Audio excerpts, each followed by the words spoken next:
আল্লাহর নবী বিশ্বনবী রাহমাতুল আলামিনের আমল ছিল আল্লাহর নবী প্রতিদিন 100 বার ইস্তেগফার পড়তেন। অথচ আগেই বলেছি নবীর কোনো গুনাহ নাই। কেন নবীজি পড়েছেন? উম্মতদেরকে শিক্ষা দেওয়ার জন্য। ওরে উম্মতেরা, তোমরা চলতে ফিরতে গিয়া, উঠতে বসতে গিয়া জীবনের প্রতিটি মুহূর্তে আমাদের অপরাধ হয়, গুনাহ হয়, নাফরমানি হয়। তুমি যদি ইস্তেগফার পড়ো, তওবা করো, আমার মহান আল্লাহ বলেন তওবা করতে দেরি হবে, আমি মহান আল্লাহ তোমার জীবনের গুনাহ মাফ করতে দেরি হবে না। ইস্তেগফারের অনেক ফজিলত আছে। একটা ঘটনা আপনাদের সামনে তুলে ধরে।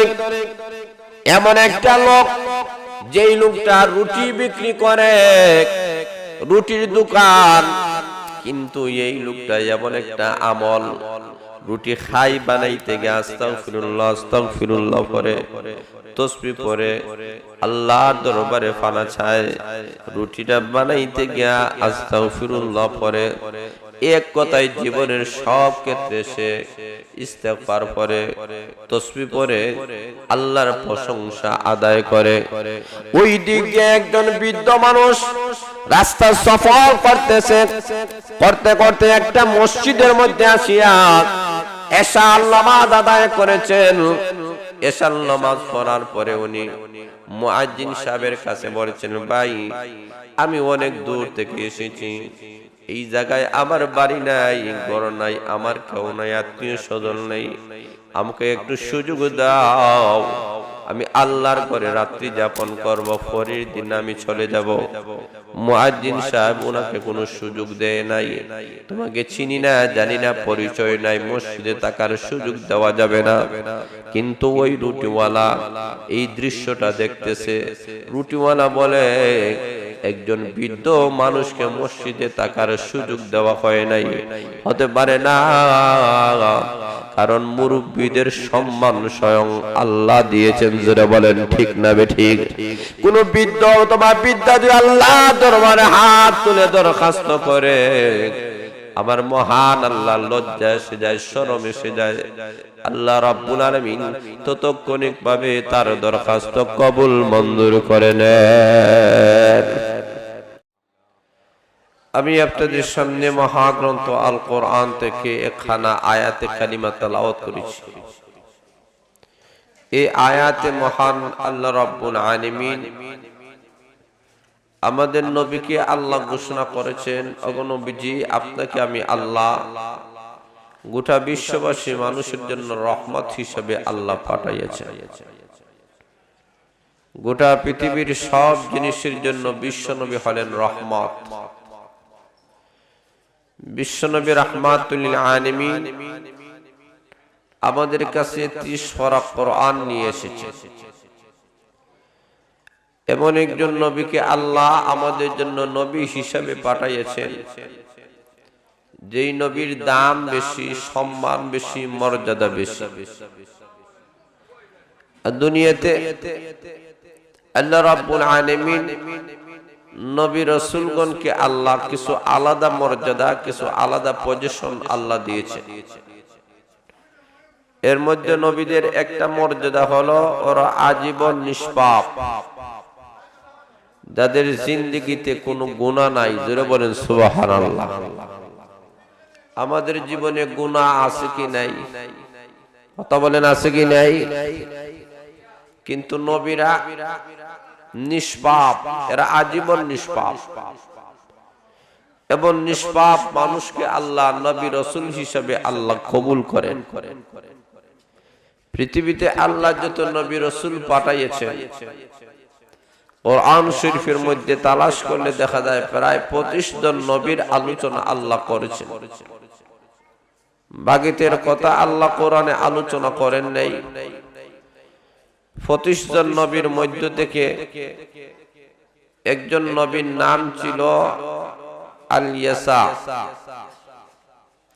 উনি যখন বয়স্ক হয়ে গেলেন, আল্লাহর কাছে দরখাস্ত করলেন, প্রভু গো, আমার স্থলাভিষিক্ত যেন আমার এই দায়িত্ব যেন পালন করতে পারে, এই কারণে এমন একজন নবী আমাকে দাও যার কাছে ৬০টা গুণ থাকবে, ৩টি গুণ থাকবে, ৩টি কোয়ালিটি থাকবে।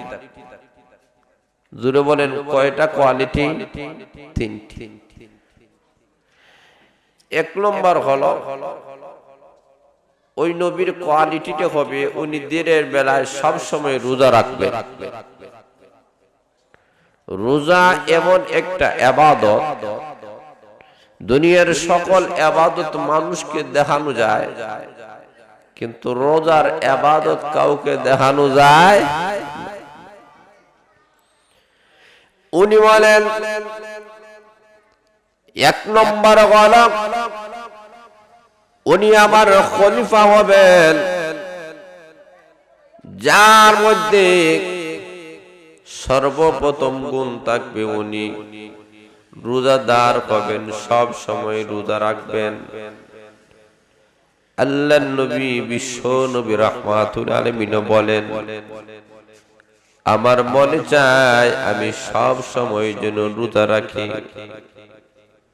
আল্লাহর নবী বলেন, আমার মনে চায় আমি একদিন রোজা রাখবো, একদিন ইফতার করব, কারণ রোজার মাধ্যমে মহান আল্লাহর ভালোবাসা পাওয়া যায়।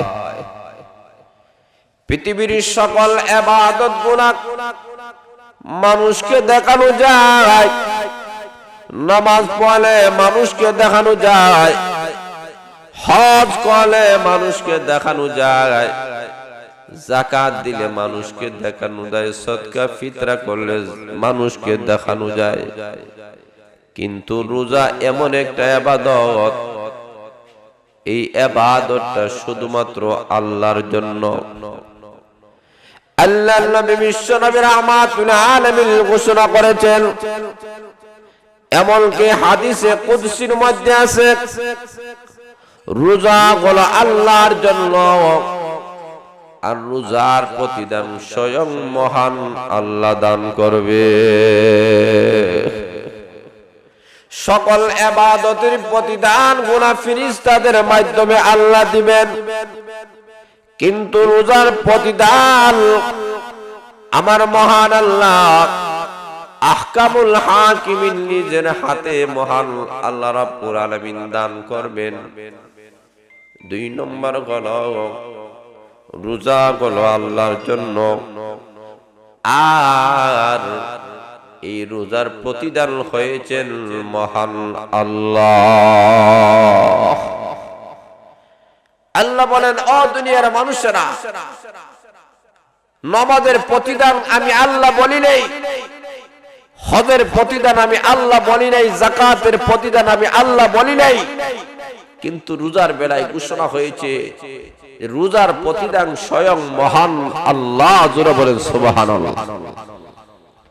লক্ষ্য করে দেখেন, আল্লাহ যদি আমাদের হয়ে যান, বাদশা ডাক দিয়ে বলে, আমি মহা খুশি, আমি মহা আনন্দিত, কাজেই আজকের দিনে আমার কাছে যে যেটা চাইবে আমি তাকে তাই দান করব। একজনে বলে, বাদশা আপনার যে তেলের খনি আছে ওই তেলের খনির মালিক আমাকে বানায়া দেন, যা দিলাম। আপনি যে গাড়ির মালিক ওই গাড়িটা আমাকে দিয়ে দেন, যা তোকে দিলাম। আপনি যে জায়গার মালিক ওই জায়গাটা আমাকে দিয়ে দেন, যা তোকে দিলাম। আপনার যে সোনা আছে স্বর্ণটা আমাকে দিয়ে দেন, যা দিলাম। এইভাবে এক একজনে বাদশার কাছে এক এক দাবি করেছে।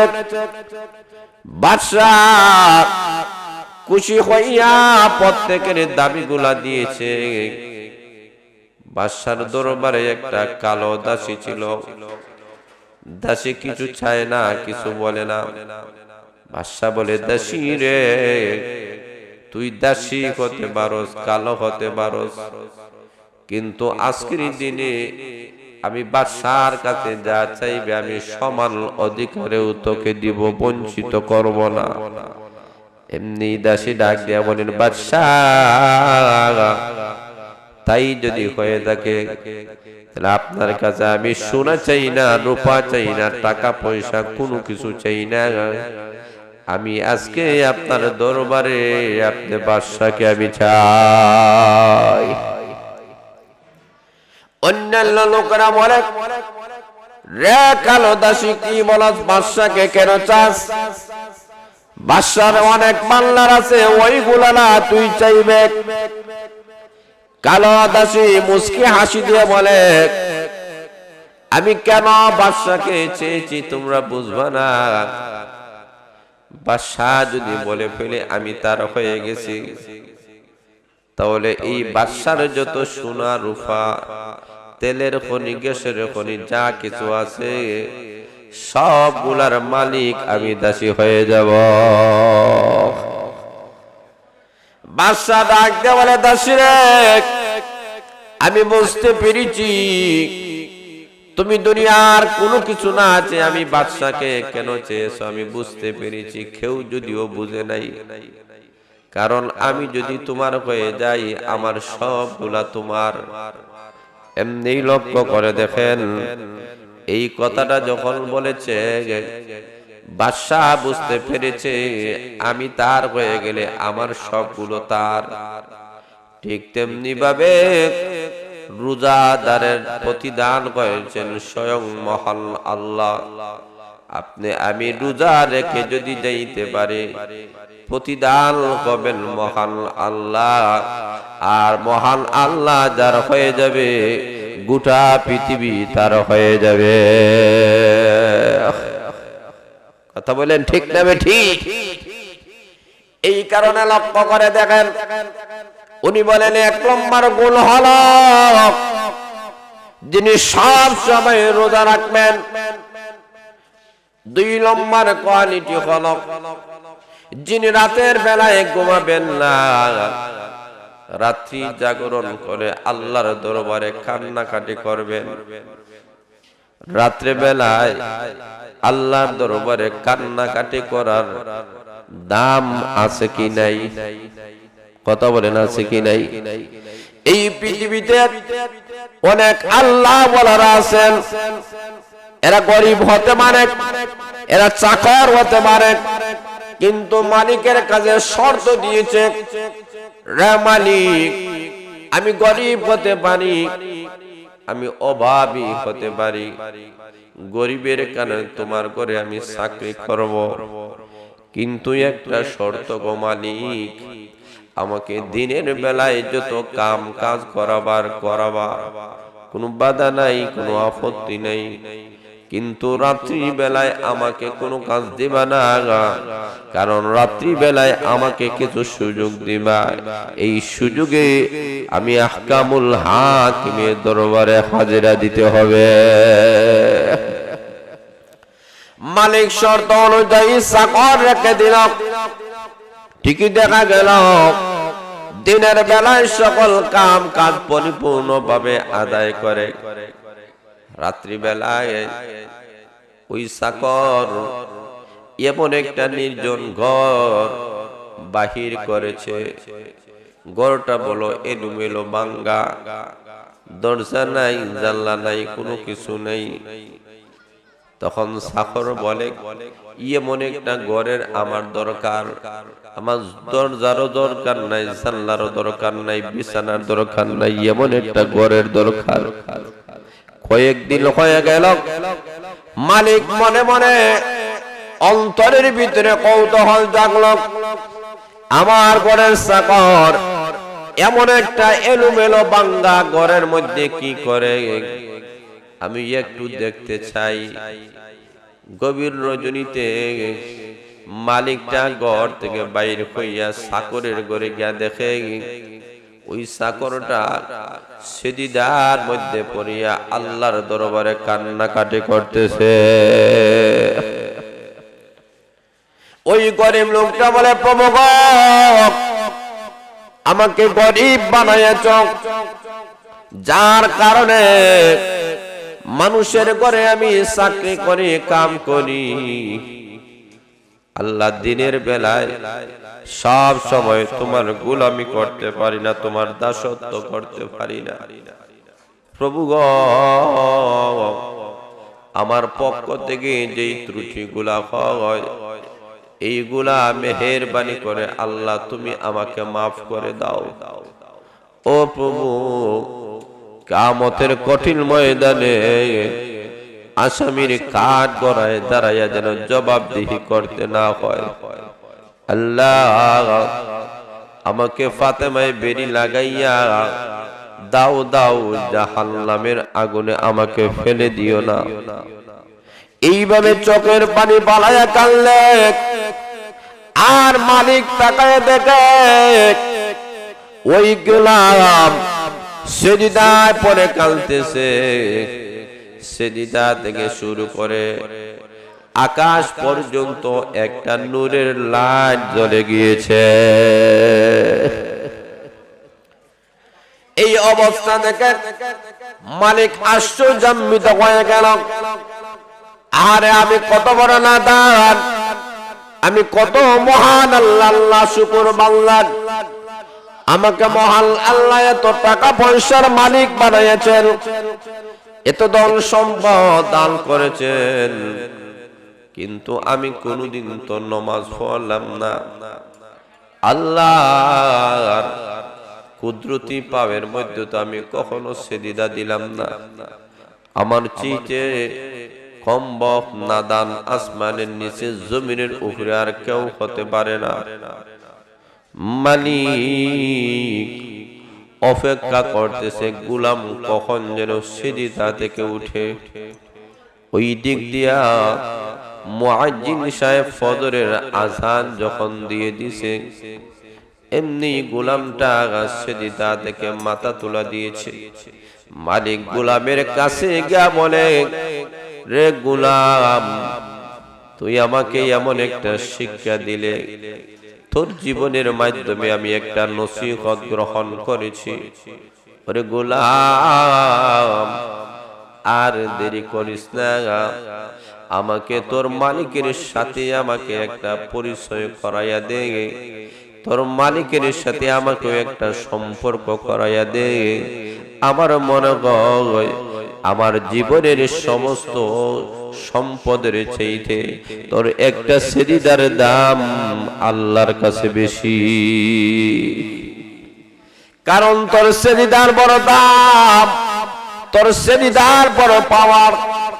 কারণ তুই সিজদার মধ্যে যখন চলে গেলে আমি তাকায়া দেখি তোর মাথা থেকে শুরু করে আকাশ পর্যন্ত একটা নূরের লাইট জ্বলে গেছে। জিন্দেগিতে কত মানুষের নামাজ দেখলাম, কত মানুষের সিজদা দেখলাম, কিন্তু তোর মতো এমন একটা সিজদা দেখি নাই। আমাকে তোর মালিকের সাথে পরিচয় করাইয়া দে। গোলাম ডাক দিয়ে বলে, ও পরওয়ারদিগার, আমি তো চাই নাই তোমার আমার যে সম্পর্কটা, এই সম্পর্কটা দুনিয়ার কোনো মানুষকে দেখানোর ইচ্ছা আমার ছিল না। তোমার আমার সম্পর্কটা গোপন ছিল, আজকে যেহেতু আমার মালিকের সামনে প্রকাশ হয়ে গেছে, প্রভু গো, এই দুনিয়াতে আমি আর থাকতে চাই না, আমাকে নিয়ে নাও। হাত তুলে মহান আল্লাহর কাছে দরখাস্ত করতে দেরি হয়েছে। মহান আল্লাহ তার জাল কবজ করাইয়া মহান আল্লাহর কাছে নিতে একটা সেকেন্ডও দেরি হয় না। এমন একজন আল্লাহওয়ালা যে তাহাজ্জুদের নামাজ পড়বে, রাত্রি জাগরণ করবে, রাত্রে ঘুমাবে না। আর আল্লাহওয়ালাদের কাজ হলো গভীর রাত যতই বেশি হয় আল্লাহওয়ালারা ততই তাহাজ্জুদওয়ালা হয়। যারা বলেন সুবহানাল্লাহ। এই কারণে ওই নবী বলেন, 2 নম্বরে ভুল হলো উনি রাত্রে জাগরণকারী হবেন, রাত ঘুমাবেন না।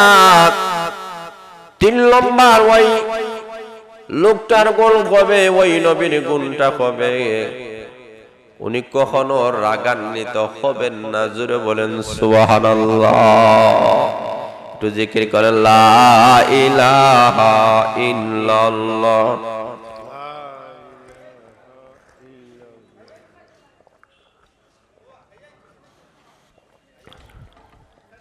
লা ইলাহা ইল্লাল্লাহু মুহাম্মাদুর রাসূলুল্লাহ সাল্লাল্লাহু আলাইহি ওয়াসাল্লাম।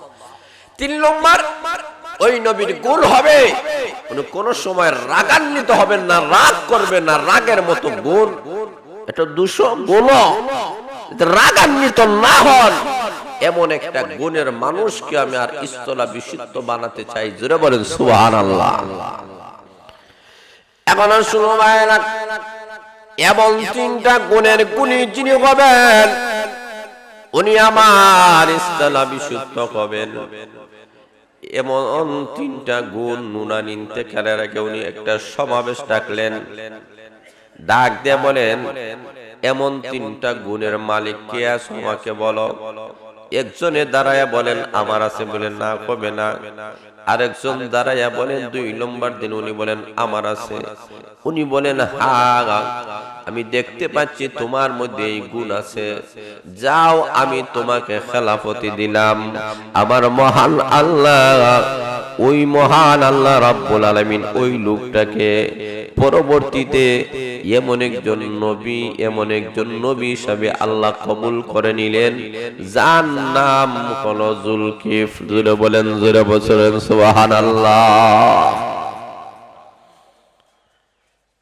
ওনাকে নবী হিসেবে আল্লাহ কবুল করেছেন, যার মধ্যে এই 3টা গুণ ছিল।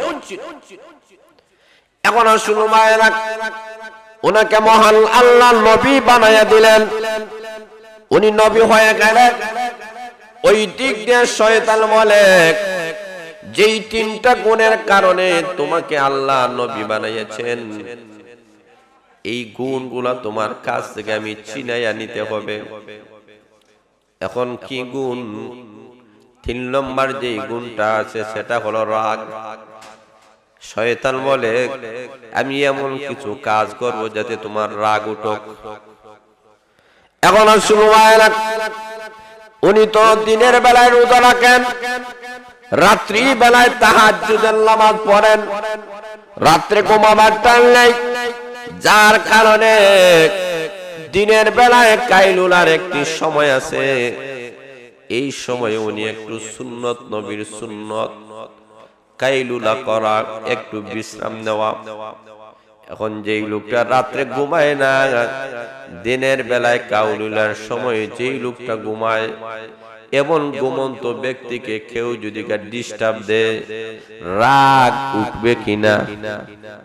কথা বলেন। এখন শুনো, শয়তান একজন বৃদ্ধ রূপ ধারণ করিয়া কাইলুলার সময় দরজার সামনে করাঘাত করে ওনার ঘুম ভেঙে গেল। উনি বলেন তুমি কে? শয়তান ডাক দিয়ে বলেন আমি একজন বৃদ্ধ মানুষ, বয়স্ক মানুষ, আমি মজলুম, আমি অসহায়। আপনি না নবী, আপনি না উম্মতের দায়িত্ব গ্রহণ করেছেন, আপনার কাছে আমার কিছু দরকার আছে, প্রয়োজন আছে। দরজা খুলে দেওয়া গেল, উনি ভিতরে ঢুকলেন। এমন ভাবে তার কাহিনীগুলা বলা শুরু করে দিয়েছে। কাহিনীগুলা বর্ণনা করতে করতে ওনার যে কাইলুলার সময়টা ছিল, সময়টা পাস হয়ে গেছে। আমাদের এইরকম ঘুম ভেঙে যদি সময়টা পাস হয়ে যায়, তা আমরা আগন্তুক লোকের উপরে মহব্বত দেখাবো না রাগান্বিত হব? আরো জোরে বলেন। কিন্তু উনি রাগ করলেন না। উনি বললেন তোমার সমস্যাগুলো আমি শুনলাম, আগামীকাল আমি যখন সিংহাসনে বসবো বিচারের জন্য, তুমি আসবা, আমি যথার্থ তোমার বিচার করে দিব। পরের দিন উনি সিংহাসনে বসলেন, বিচার ইজলাসের মধ্যে বসলেন। লোকটা টাইম পাস হয়ে গেল, লোকটা আসলো না।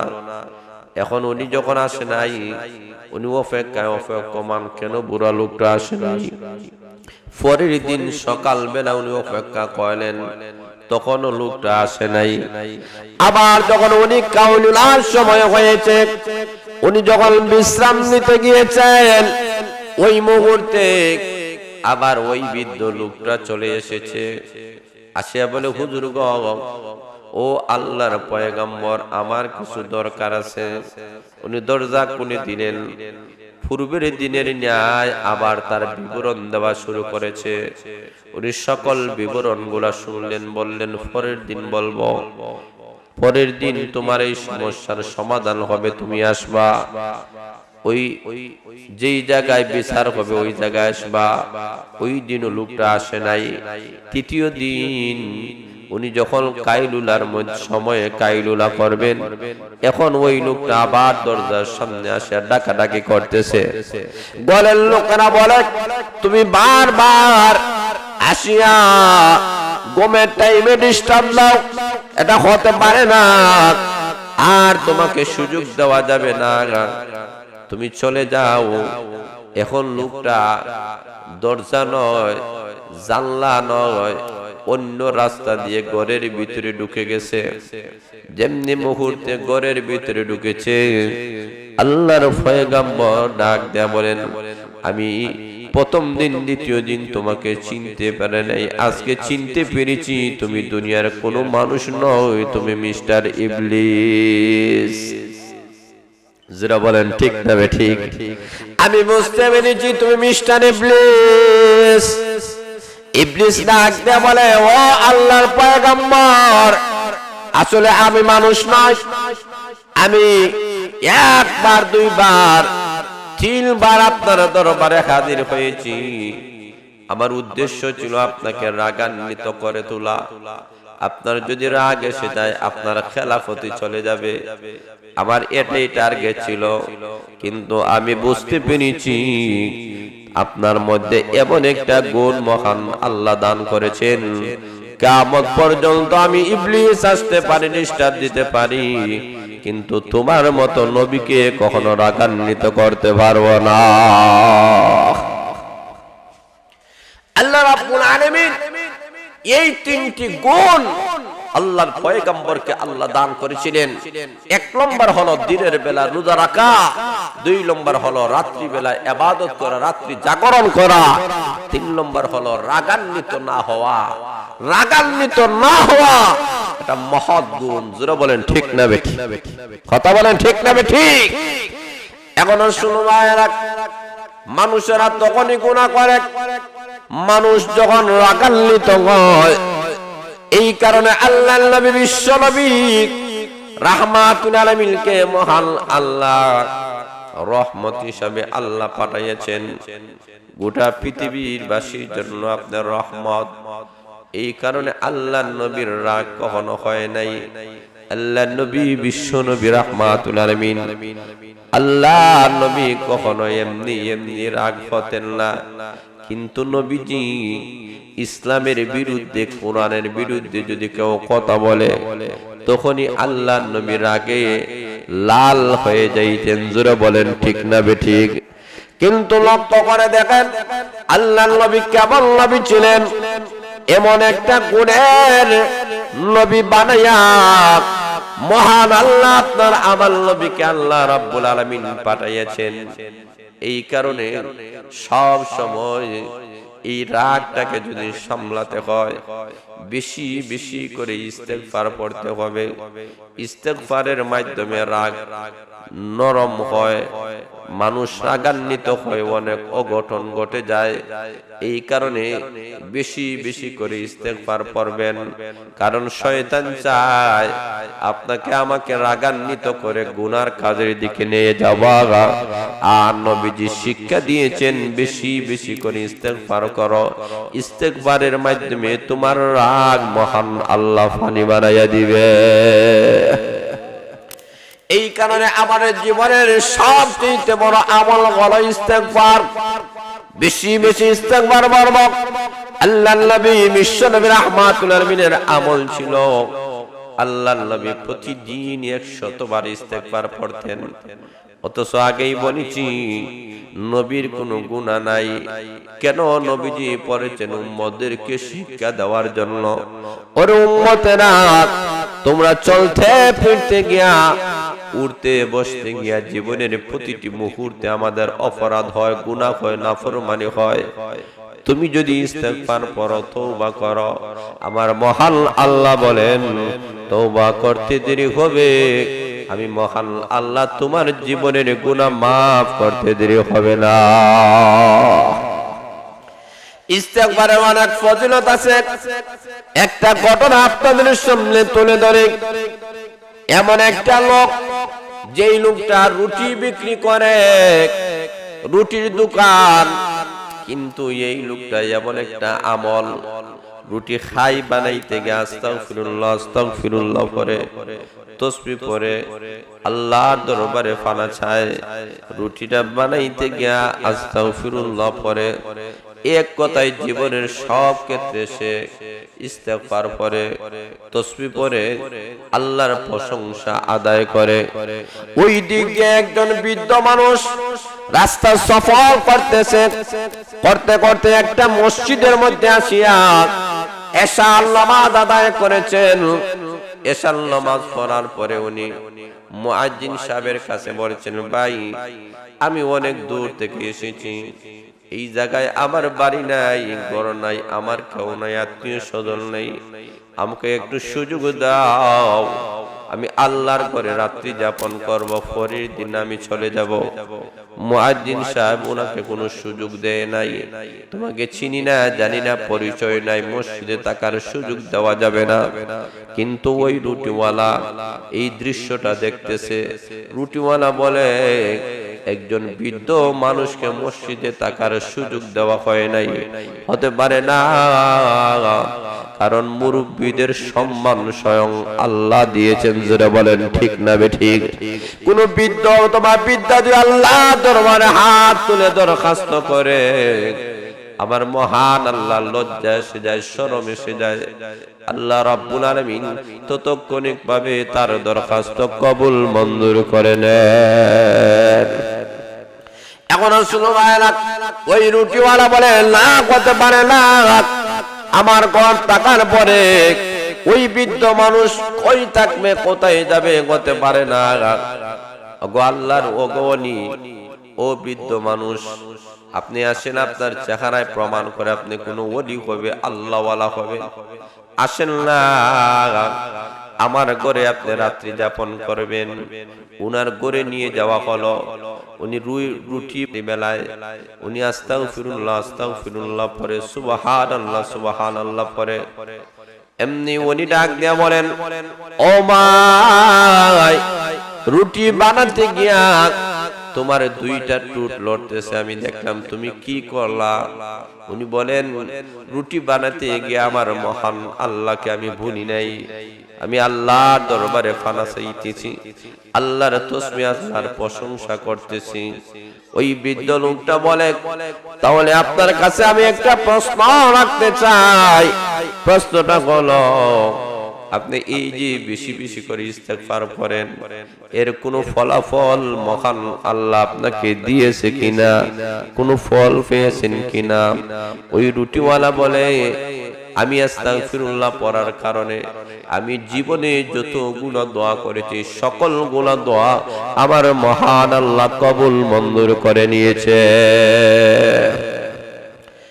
কিন্তু এমন একটা দোয়া আছে, এই দোয়াটা এখনো পর্যন্ত কবুল হয় নাই।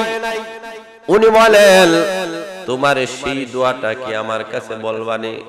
বলে, হ্যাঁ, আমার দোয়াটি হলো, আমি চেয়েছিলাম, প্রভু গো, এই যুগের শ্রেষ্ঠ ইমাম, যার নাম আহমদ ইবনে হাম্বল, আয় আল্লাহ, এই শ্রেষ্ঠ ইমামকে আমি জীবনে কোনোদিন দেখি নাই।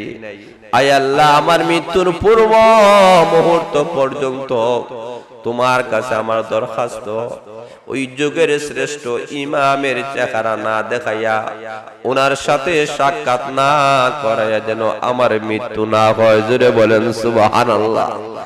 ওই বৃদ্ধ লোকটা ডাক দিয়ে বলে, চোখের পানি বলে, কান্না ডাক দিয়ে বলে, রে রুটিওয়ালা, তুমি যেই দরখাস্ত করেছ,